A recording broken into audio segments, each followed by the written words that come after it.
Niko ndani ya mahubiri. Branham dit ceci dans la prédication convaincue, ndani ya mahubiri kuhakikishwa, puis concerné le paragraphe 151. Kuhakikisha kisha kuhusika. Fungu makumi. Dans 10 minutes je termine. Mudakika 10 ndamaliza. Branham dit, qu'arrivera-t-il observer un ange descendu, ou plutôt un ange dans une forme humaine descendu là-bas chez Abraham? Il ne connaissait pas Abraham. Lui parla de sa condition et de la condition de Sarah et de ce qui allait arriver et de tout à ce sujet. Et là, il découvrit alors qu'Abraham était convaincu que c'était Dieu. Il s'est mis à plaider pour ses frères. Branham dit ceci. Qu'est-ce qui a fait que Abraham reconnaisse la présence de Dieu? Dans la prédication, les signes de 1963, paragraphe 362, Frère Branham dit, voici ce à quoi vous devriez croire. Il y a des gens ici, des Abraham ici ce matin. Ne dormez pas s'il vous plaît. Abraham dit, voyez-vous, vous croyez à votre propre sécurité. Abraham dit, aujourd'hui, après avoir reçu Dieu dans la chair humaine, après que le Fils de l'homme s'est manifesté, Abraham dit, voici ce à quoi vous devez croire. Il dit, vous devez croire à votre sécurité. Il dit, aujourd'hui, on ne doit pas encore retrouver quelqu'un qui pense qu'il peut un jour être perdu. Qu'on devrait enlever dans la tête des gens. Aujourd'hui, c'est de les amener à ne pas penser qu'un jour ils peuvent être perdus. Abraham ne pouvait pas plaider pour son camp. Abraham savait que le fait qu'il a reçu Dieu dans la chair humaine, c'était une assurance parfaite. Il était conscient qu'il était sauvé. Au contraire, il pouvait plaider pour le cas de quelqu'un d'autre. Abraham dit, voici ce à quoi vous devez croire. Vous devez croire à votre propre sécurité. Et ensuite, vous appliquez cela à toute votre famille. Donc si vous reconnaissez que vous êtes sauvé, ne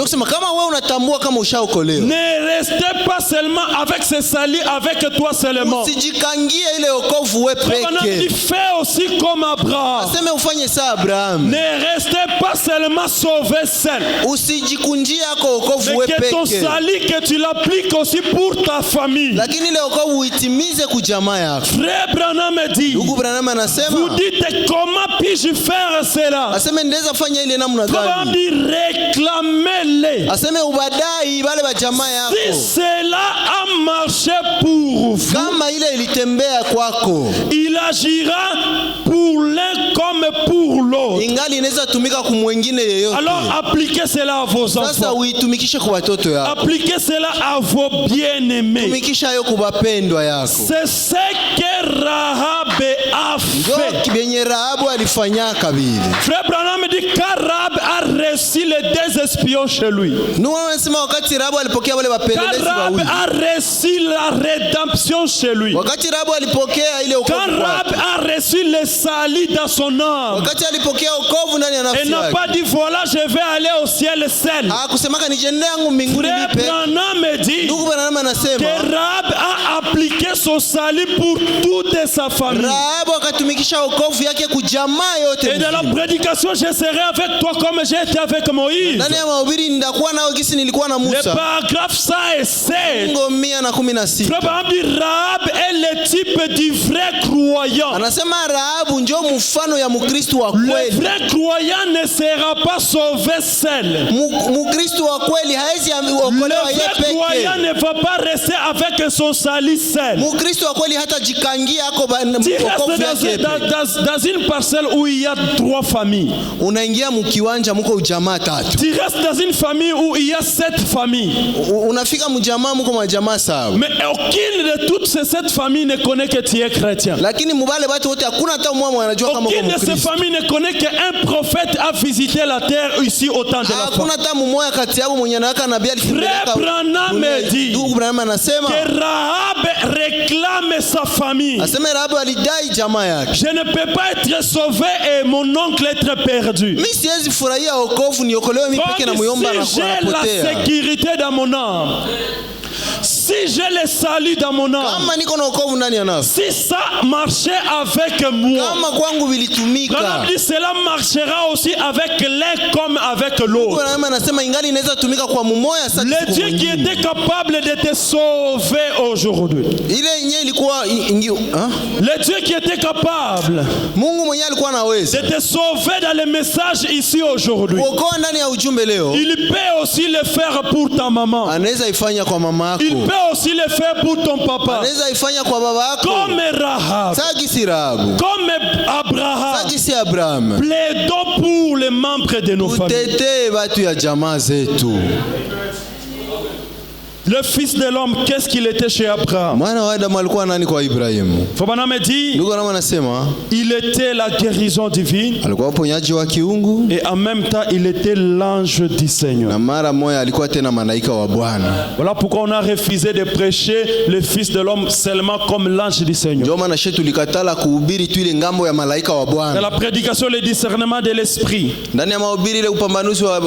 8 mars 1960, je pars pour terminer. Le paragraphe 97, Frobana me dit, ce qui arriva du temps de Noé. La première, il dit, sa grâce était patiente.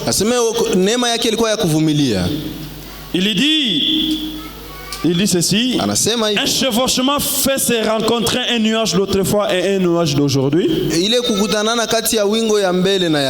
La première pluie vient et ensuite la deuxième pluie. Écoutez, l'est et l'ouest se rencontrent. Ce qui s'est passé à Sodome, ça va se répéter ici au temps de la fin. Et Shobana me dit ce qui s'est passé là, et que l'est et l'ouest vont se rencontrer. L'est, ça veut dire le ministère qui était dans Jésus. Et le ministère qui sera dans l'homme de Malachie 4. Les 2 ministères vont se rencontrer pour former un seul ministère. Voilà pourquoi aujourd'hui est plus glorieux que tous les jours dans l'histoire de la Bible. Parce que c'est les 2 ministères qui se rencontrent. Les 2 pluies tombent pas ensemble. Ça signifie la guérison divine plus l'ange du Seigneur révéla les secrets de la pensée de l'homme. La manifestation du Fils de l'homme, c'est les 2 pluies qui tombent ensemble. C'est l'est et l'ouest qui se rencontrent. Frère Branham me dit, c'est la guérison divine plus l'ange du Seigneur qui discerne le pensée. Le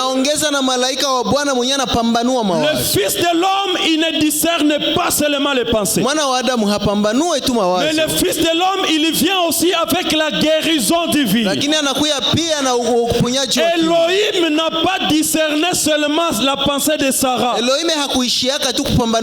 Elohim aussi a guéri la stérilité de Sarah. Elohim a suscité la semence semence d'Abraham. Cette semence qui était morte. Frère Branham me dit que le Fils de l'homme, c'est la guérison divine. Plus l'ange du Seigneur. Branham dit, il semble que les enfants véritablement nés de Dieu devraient voir cela. Quand on vous parle de la manifestation du Fils de l'homme, on doit voir des choses. La guérison divine et l'ange qui discerne le pensée. Mais quand on se limite seulement à l'ange qui discerne le pensée et mettre la guérison divine à côté, nous manquons le but. Et cette guérison divine, ce n'est pas un mot de tête qui est guéri. Oh pasteur, j'avais le mot de tête, priez pour moi. On prie pour toi, tu es guéri. J'ai vu la guérison divine. Frère Branham dit ce n'est pas ça. Qu'est-ce que cette guérison? Dans les procès. Dans les procès qui a été prêché le 21 juin 64. Il dit, je n'aimerais pas vous donner l'impression que moi, Oral Robert, et quelqu'un d'autre soit l'unique personne qui soit ordonnée à faire cela. Ici, il nous parle de ces trois hommes qu'Abraham a vus. Il dit, moi, Abraham, je ne vais pas vous donner l'impression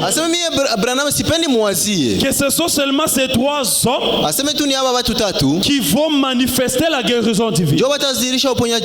Ou autrement, je ne vais pas vous donner l'impression que seulement moi, Branham, qui va manifester la guérison divine. Il dit, chaque prédicateur est ordonné pour le faire. Il y a des prédicateurs ici ce matin. Pas seulement prédicateur. Chaque croyant, qu'il soit prédicateur ou pas, est ordonné pour le faire. Je ne dis pas que votre pasteur ou quelqu'un d'autre recevrait le don de discernement. Ils n'ont pas à faire avec ça. Ce n'est pas leur appel. Faire cela, il doit y en avoir un seul dans un âge. Comme le Fils de l'homme, c'est la guérison divine et le discernement des pensées. Il dit le discernement des pensées. Je ne dis pas que votre pasteur ou quelqu'un d'autre le fera. Il sera question d'une seule personne dans un âge. Mais la guérison divine, comme c'est aussi une manifestation du Fils de l'homme, je ne vais pas vous donner l'impression que je sois l'unique personne qui doit le faire. Chaque croyant doit le faire.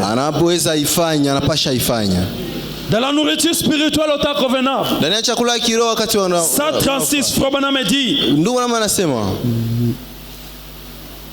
Père, Baba, il en est de même aujourd'hui. Le vrai croyant, l'église, le corps des croyants a accès à la nourriture spirituelle. Est-ce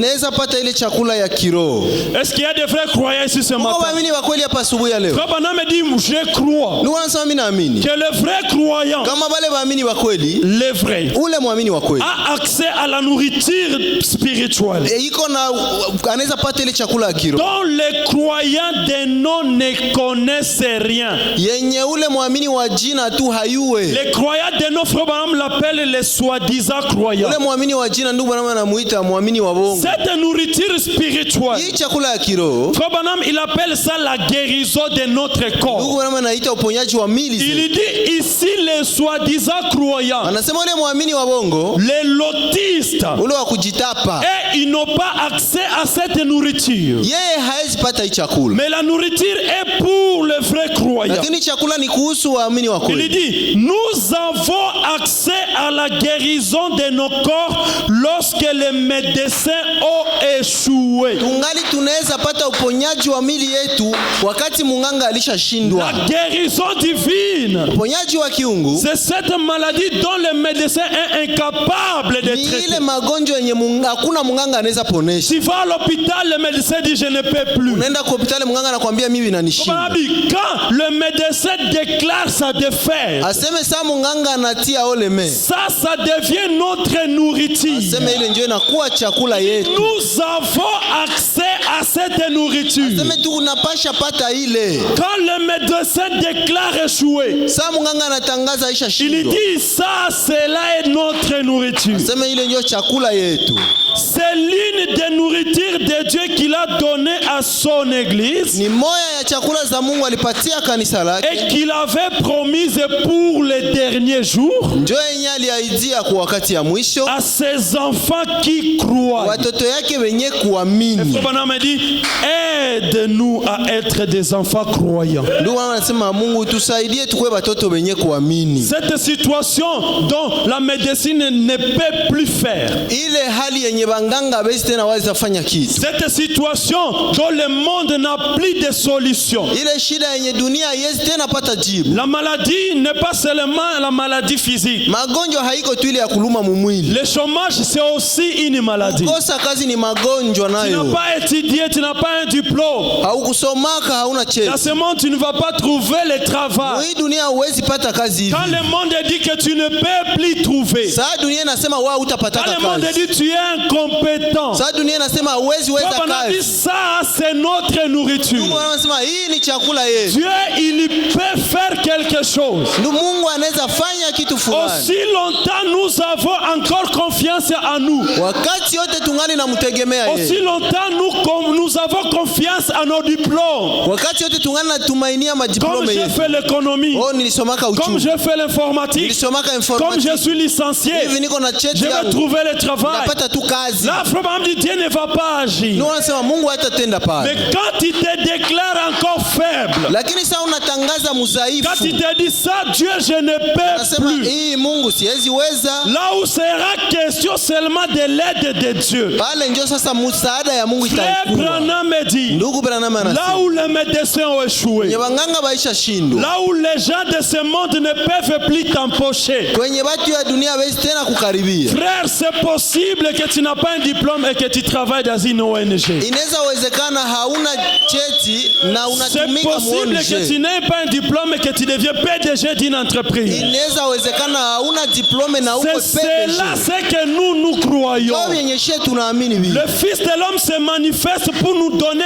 une foi impossible. Mwana wa Adamu anazirika kwa kutupatia imani isiyowezekana. Il se manifeste pour que nous croyons à l'impossible. Anazirika juu yetu amini mambo isiyowezekana. Il n'est pas possible que Abraham reçoive encore un enfant. Abingeliwezekanaka tena Abraham apate mtoto. Mais comme le Fils de l'homme c'est aussi la guérison divine. Lakini vile mwana wa Adamu pia ni uponyaji wa kiungu. Abraham l'a reçu chez lui. Abraham wakati alimpokea kwake. L'impossible est devenu possible. Isiyowezekana iliwezekana. Voilà pourquoi nous devons croire à l'impossible. Ndio maana tunapaswa kuwa naamini mambo isiyowezekana. Quand nous sommes en présence du Fils de l'homme, wakati tuko muwepo ya mwana wa Adamu, nous ne sommes plus incompétents. Hatuko tena wenye hawezi weza kazi. Ne te déclare plus incompétent désormais.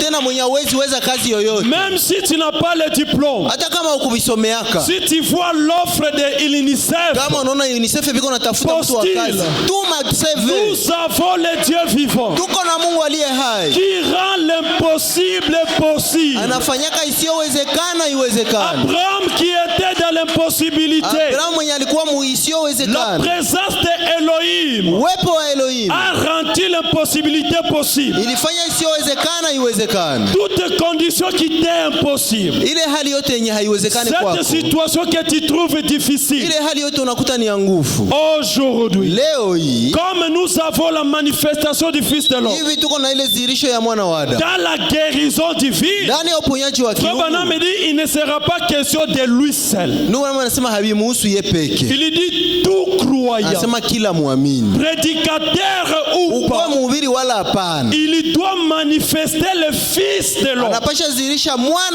Le Fils de l'homme, c'est la guérison et l'ange du Seigneur. La partie ange du Seigneur, c'est réservé à Branham. Mais la partie guérison divine, cela est réservé à tout croyant. Amen. Est-ce que quelqu'un est en train de me comprendre ce matin? Frère Branham dit, nous devons manifester le Fils de l'homme. Il est dit ici, ça fait 20 minutes que je disais je termine.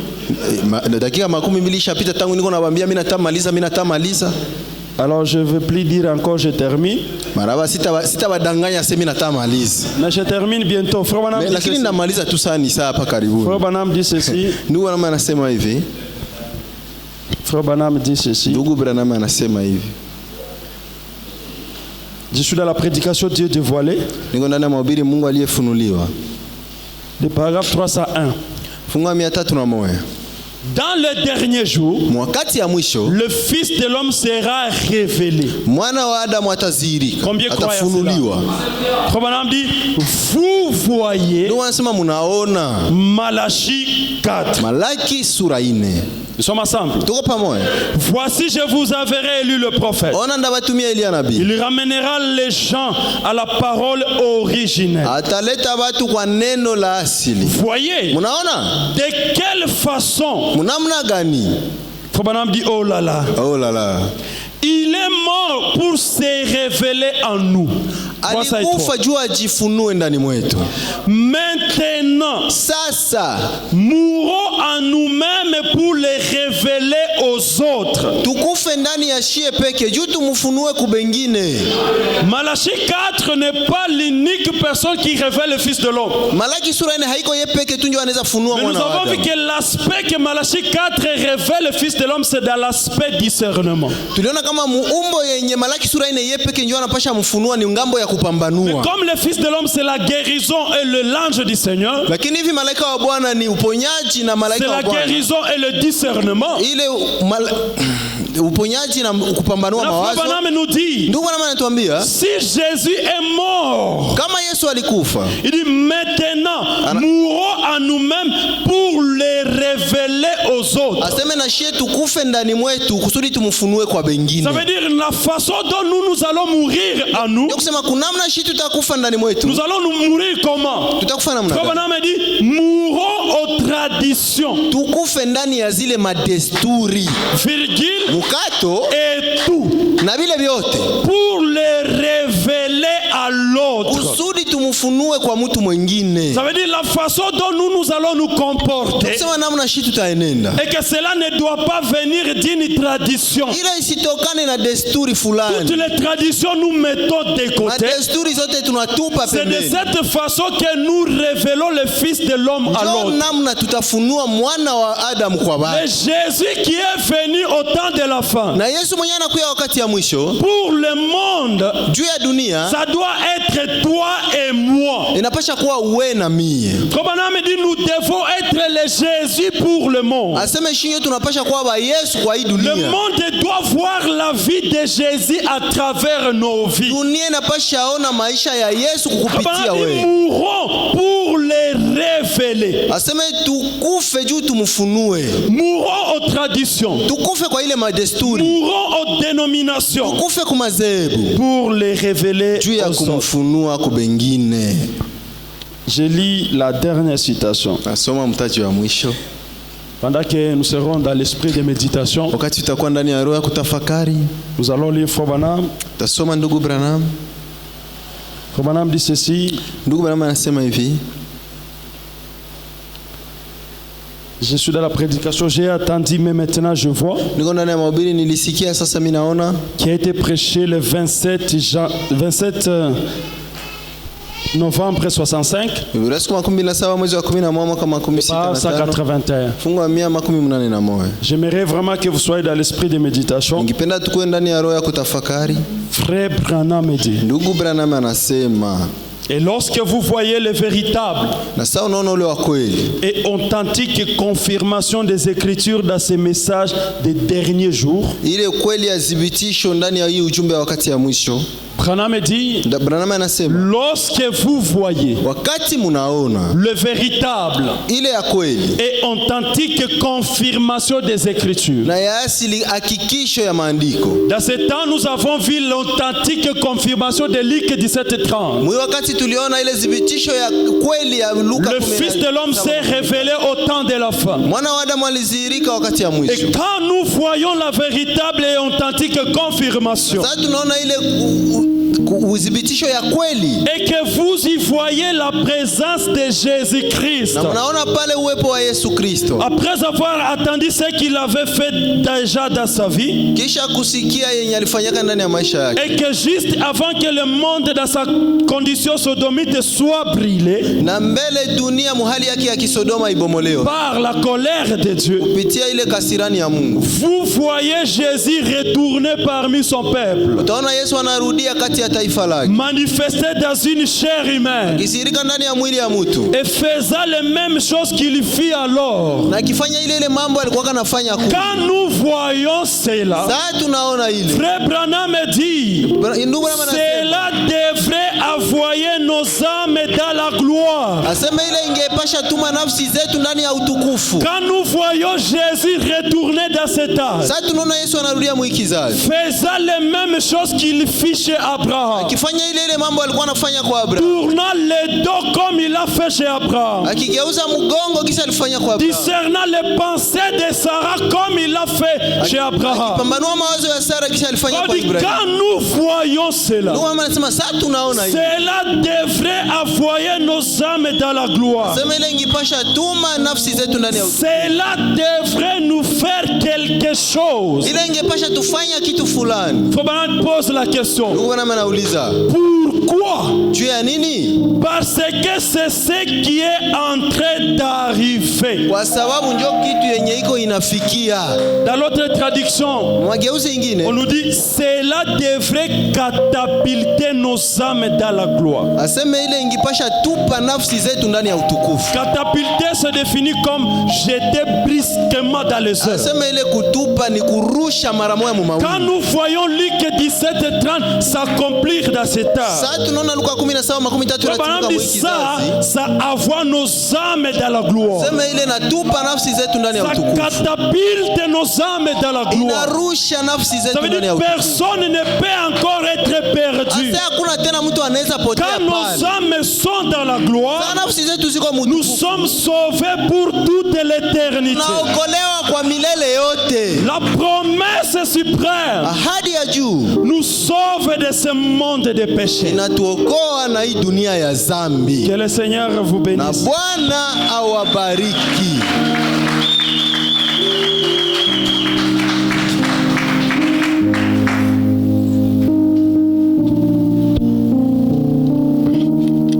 Que le Seigneur bénisse les frères Trésor. Il vient de mettre une virgule.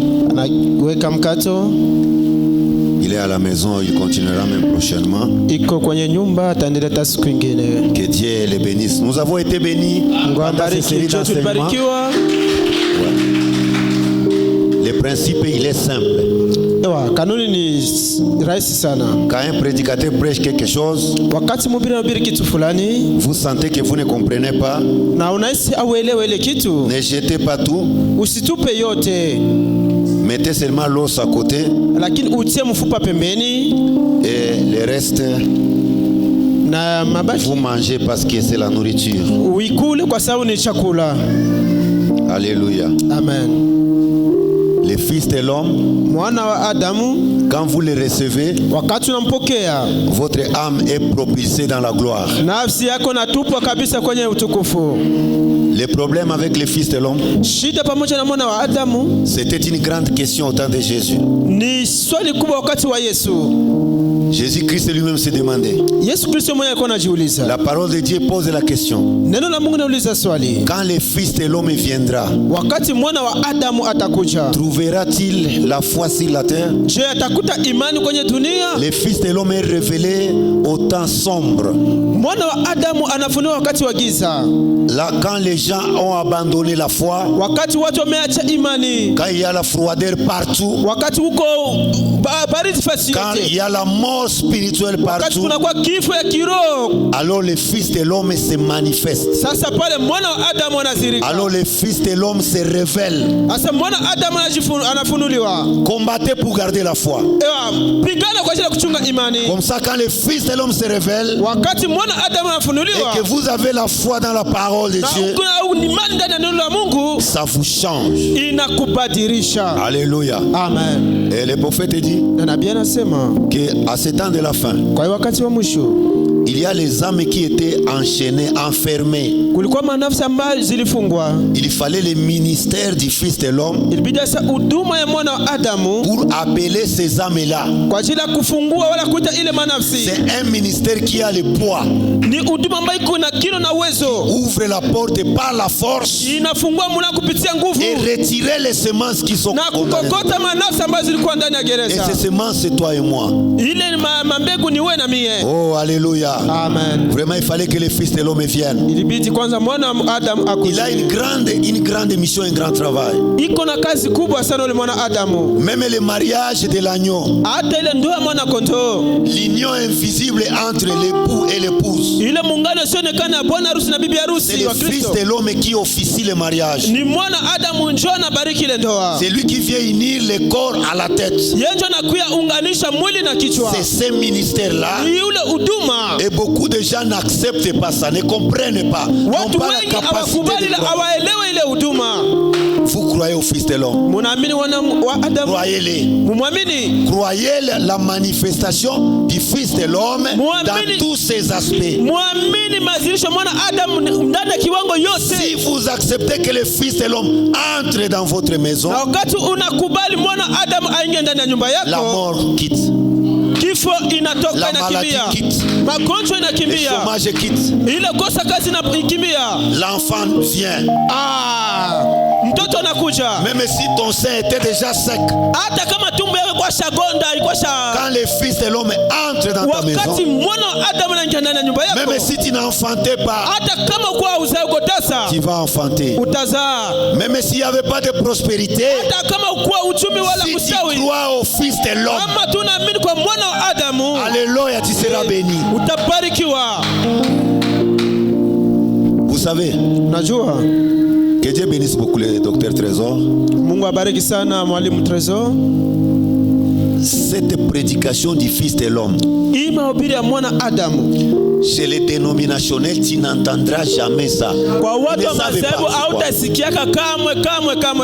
Si tu leur demandes qui est le Fils de l'homme, tu diras c'est le Fils de l'homme. Il n'y a que dans le message du temps de la fin où nous croyons la manifestation du Fils de l'homme.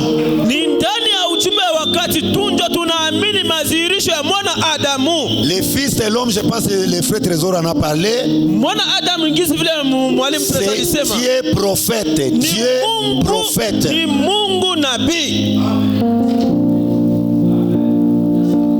C'est Dieu prédicateur. Quand vous voyez Dieu prêcher, c'est le ministère du Fils de l'homme. On ne l'adore pas.